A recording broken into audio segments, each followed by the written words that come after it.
The balmy shore of Sligo Bay, long celebrated in poetry and song, where many years ago Yeats and his contemporaries strolled and thought their lofty thoughts, overlooked by the great head of Ben Bulben.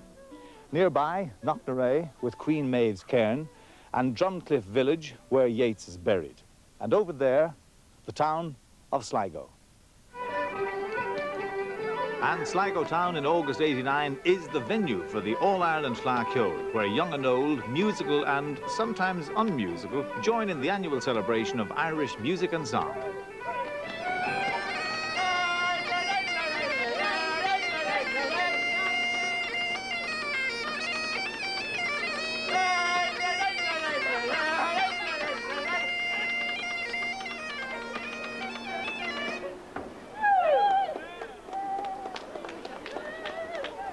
Vincent Kearns, 2 hours to go now before the opening of the first Fleadh west of the Shannon here in Sligo. Is everything going according to plan? Well, everything is, as far as I know, Mike, but you know, we're standing here talking when I should be working. But yes, we're very happy. There's been a lot of work going into it for the last 2 years almost. Yeah. So I think we're pretty much on schedule now at this stage. I'd say you're offering up an occasional little prayer that the weather improves over the next 2 days. Yeah, we have an excellent chairman of the subcommittee on weather, and we've been talking to him recently, all right. But, you know, it never rains for long in Sligo. Is that the tourist department speaking, or is that you? That's me speaking, yeah. Sligo is surprising. Very good. How many people are you expecting here over the weekend?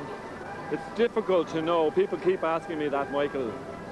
I think we'll have 150,000 throughout the weekend, probably peaking on any one day at about 60,000.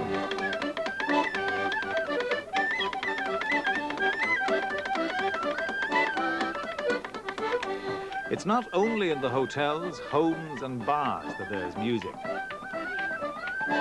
Many of the streets are closed to traffic to facilitate those who feel a sudden urge to make music.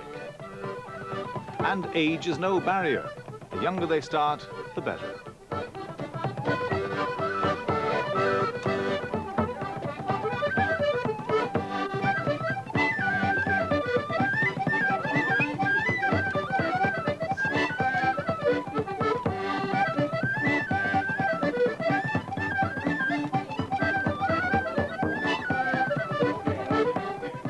Sligo is universally known as the place that the poet W.B. Yeats loved so well. And just a few miles from the town is another place long associated with the poet. It's Lissadell, with its great windows open to the south, the ancestral home of the Countess Markievicz, another...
Although it's only a short distance from Lissadell to Sligo town, at Fleadh time they're worlds apart. In the town, as ever, commerce intrudes, and there's many a pound won and lost on the spin of a wheel.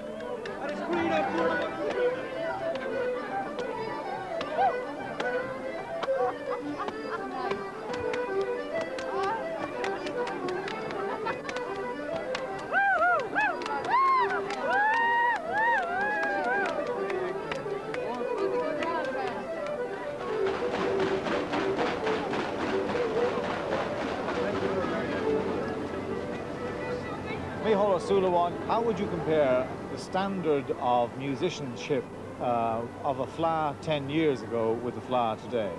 Well, without even confining ourselves to the Fleadh, the general standard of traditional music, everybody involved in the scene knows that it has really skyrocketed. People will criticize young people perhaps for the type of experimentation, the kind of speed and all of that they're playing the music at. There's no question there's younger and younger people playing better and better all the time. But still in all, it's like a circle. It has to link back into the past in some way or other. And what these young people really need are systems of linking back into older ways of playing, you know, so that you get a circle. So as Irish music moves more and more into the future, it's not just like an arrow going like that, but it's like a revolving circle, linking with the past all the time, but always moving forward. So whereas you would have some criticism about the Fleadh as a structure, you would still not wish to see it dispensed with? No, absolutely not. And I mean, I would, if I'm critical as the Fleadh as a structure, I mean, I can't think of any structure anywhere that I wouldn't be critical of. In that sense, I'm being constructively critical about it. It's one of the great success stories of 20th century Ireland. There's no question about that. The O'Dowd House is a focal point during the Fleadh. The door is never locked and musicians are welcome at any hour. One of the current guests is American singer-songwriter Sandy Miller. Slink around my heels like I just feel mad. Want more anymore? Don't wait for me to slap your hand. Be anything you wanna be. Do anything that you want to. Life is yours to mold. You know it's not mine. You are what you hold in your heart. And if you feel everything's just fine, then you got the right. You got the right. You got the right. But so do I. I can walk out tonight. So do I. I can walk out tonight. You know I once had the love of a blind man. He held my heart right in the palm of his hand. And I learned a lot from his kind of attention. And what he used to say to me, I feel is real worthy of mention. He said, be any way you wanna be. And do anything that you want to. Your life is yours to mold. You know it's nothing mine. You are what you hold in your heart. And if you feel everything's just fine, then you got the right. You got the right. You got the right. But so do I. I can walk out tonight. So do I. I can walk out tonight. Don't bring that hang dog face round here.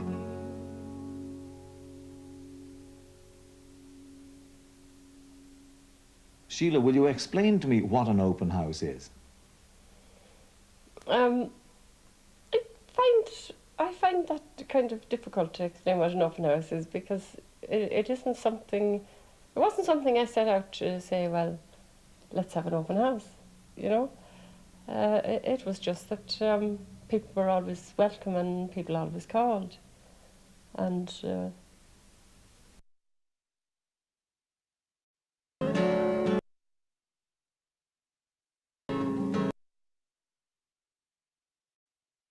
till you come to conclusion.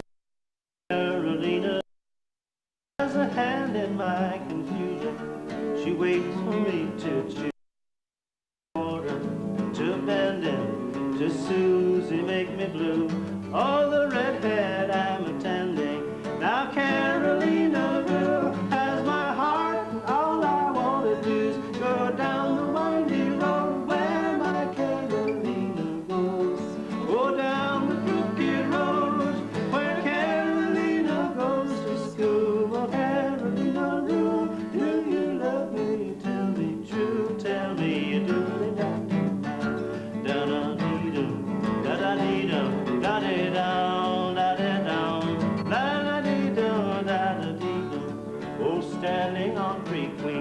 thought the game was over. Then from blue Carolina's at my shoulder, oh, laughter in her eyes, and a smile that touches all the guys on down the windy road where my Carolina goes.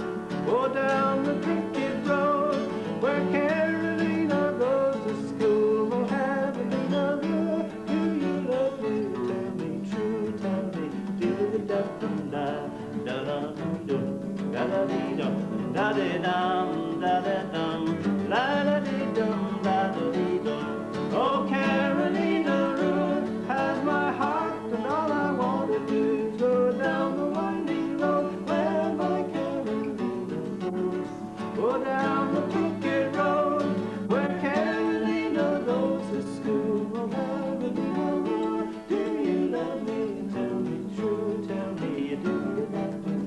Da da da da da dee dum da dee dum da dee dum da da dee dum da da dee dum. Tom, you came here to Sligo, to Ireland, in 1971, and in fact it was the music that drew you to Ireland from the States in the first place. As a matter of fact, it was. A friend of mine, the first Irish musician I met was actually an American piper by the name of Dennis Brooks, who lives down in Cork, in Bishopstown, in Cork right now. And he dragged me down to a local Irish import shop in Los Angeles and made me buy the first two Chieftains albums and a couple of others. And then a couple of years later, I found the Shauna Rita Sagadi album. And in the midst of all kinds of sort of cultural and political turmoil in the late 60s and early 70s, I decided that this is a country, on the basis of the music alone, I decided this is a country I'd much rather be in than the one I was in at the time. How many years did you stay here then?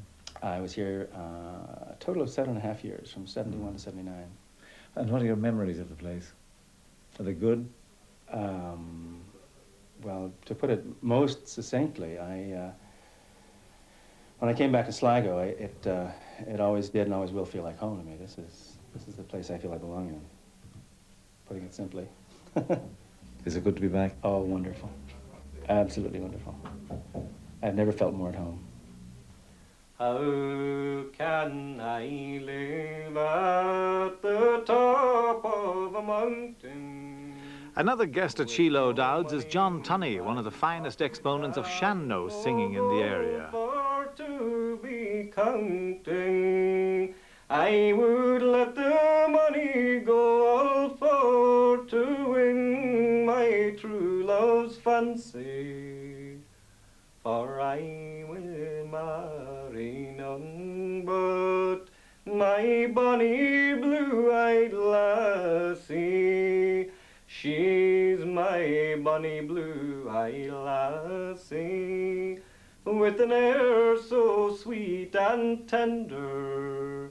I'll walk like swan afloat, and her waist so neat and slender. Her golden hair in ringlets rare falls down her snow-white shoulders, and I'll ask her if she will marry me, and no man could be bolder.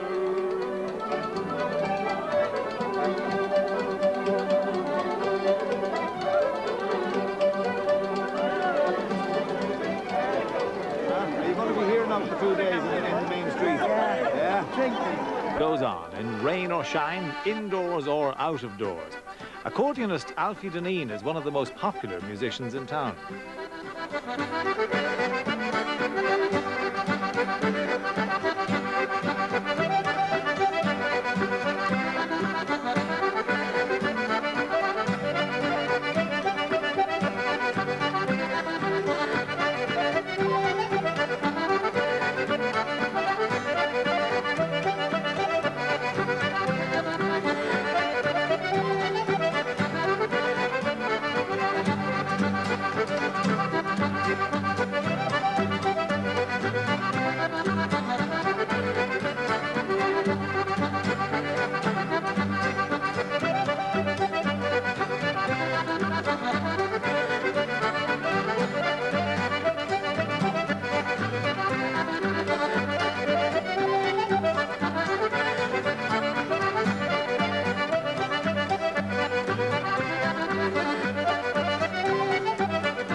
west of Ireland is the current home of one of Europe's most popular groups, the Waterboys, and two of their members respond to the lure of the Fleadh Cheoil, Steve Wickham and Sharon Shannon.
Something unusual now. This is a flute trio, which is somewhat unusual in Irish traditional music.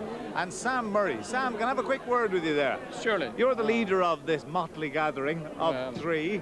Recently assembled. Yes, and you actually make flutes, don't you? Yeah, well, I'm more or less down on a busman's holiday. You know, I'm delivering a batch of flutes to the Fleadh, to Michelle, in fact, you know, who teaches flute and whistle in Paris. Yeah, he's French, isn't he? He is, yeah. Okay, and you make flutes on a fairly extensive basis. Oh, yeah, I make for historic flutes through, you know, sort of Baroque, early classical period, but that overlaps into the traditional music market as well, you know, so it covers all the old flutes from about 1700 through to about 1820, you know. Should I speak to your two cohorts here as to how they got involved? A Parisian and a New Yorker, I believe. That's right. I wouldn't like to speak for them. Well, so in that case, allow me. All right. Michelle, may I ask you, you're from Paris, is that correct? I'm from Paris, right, yeah. How did you become involved in Irish music? Just discovered Irish music through records, and then I went to my first Fleadh in Buncrana in 1981, and then I discovered the lively parts of Irish music, and I really enjoy it. So I keep playing and keep learning tune and keep meeting musicians from Ireland, and you learn an awful lot by meeting musicians. So that's where you're learning the pieces from the Irish musicians? Exactly, yeah, exactly. And from tapes, from records, every kind. Are you enjoying the Sligo Fleadh? Yeah, that's a great Fleadh, I think, yeah. Okay, let me just have a very quick word with Jane over here. Jane, where do you come from? Isn't it New York? I'm born in...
The great attraction of the Fleadh is that musicians who have admired each other from afar can avail of the opportunity to sit in on an impromptu session with each other. In this case, Sandy Miller is joined by Donna Herson and Cathal Hayden from Tyrone.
Although it has a lower profile than some of the...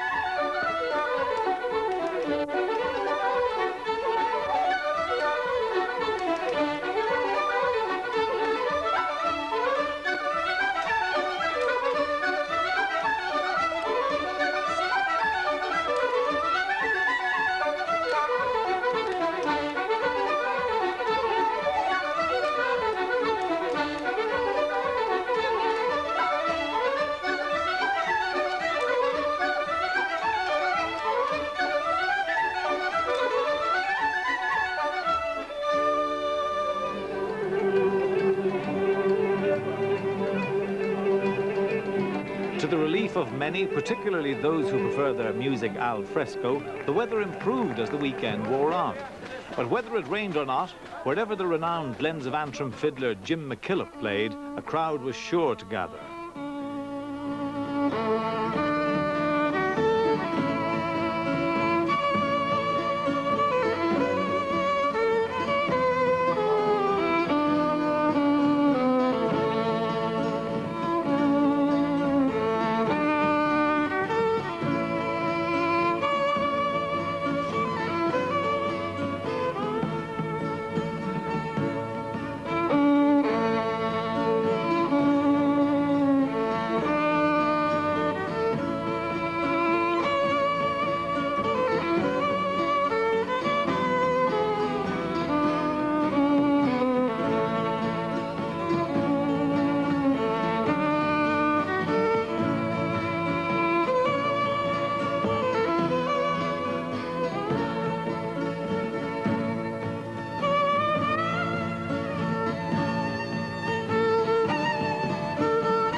Jim McKillop, that is some of the finest playing that's been heard in Fleadh Cheoil here in Sligo this weekend.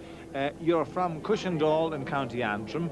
Is the music that you play in the main from your own area, or do you pick it up elsewhere? No, I would say most of it is picked up here and there throughout the country. From your own travels? Yeah. yeah, tunes I've heard from different people throughout the country, really. How do they pass it on to you? Well, I kind of just listen to it and learn it and try and play it. And would you improvise then on the original? Oh, yes. Yeah, I like to play around with the tune and try and do my own thing with it. Yeah. Now, it's not only in composing as well, which you do yourself, and in adapting other tunes, but you make violins as well. Is this one of your own creations? Yes, this is the second creation I made, in fact. Yeah, this was made in 1981. Yeah. Number 2, Mark II, is it? Mark II, yeah, yeah. And was it a great improvement on Mark I? I think so, yeah. But fiddle making is something that improves all the time, like the music itself, you know. I mean, you never reach perfection, No. but we strive to reach some kind of perfection within ourselves, you know. How long would it take you to make a fiddle? Approximately 200 to 300 working hours. If you want to make a very fine violin, it takes 200 or 300 working hours. Made from how many timbers? What's it actually made from? Well, two kinds, basically, Mike. The back and the ribs and the neck are maple, or you can use homegrown sycamore, and the front is made from a much softer wood, which is spruce or pine. How many have you made in all? Probably about 30. Right. And they've gone all over the world. There's one just recently gone to Japan. Would you play something else for us? Yes, sure. What will you play? Well, we'll try maybe a mixture of something. We'll play a bit of the Mason's Apron and a wee bit of the Orange Blossom Special. Excellent. We look forward to that. Thank you very much. Thank you, Mike.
And in another part of town, another impromptu session created by Seamus Horden on fiddle with guitarist Hugh Slevin.